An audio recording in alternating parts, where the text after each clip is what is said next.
बात बिना बोलने बुझा जाला। ये अंतिम भेंट मन के मजबूत करला। जातड़ू तो जा, ठीक बा, बाकी हमारा एगो बात के याद कर ला।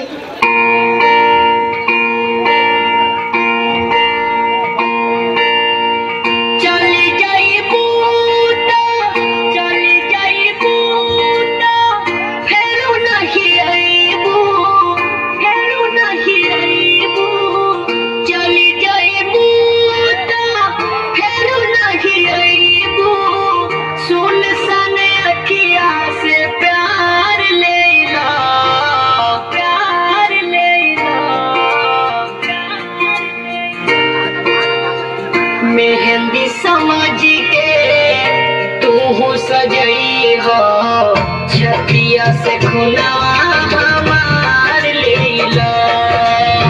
मेहंदी समझ के तू सजई हो, छतिया से खुनवा हमार लेला।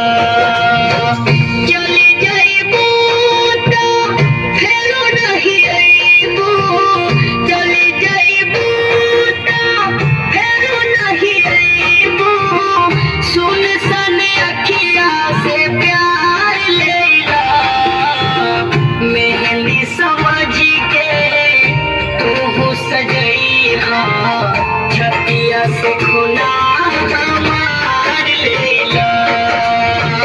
मेहंदी समझ के तू सजई हो, छतिया से खुनवा हमार लेला।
मेहंदी समझ के तू सजई हो, छतिया से खुनवा हमार लेला।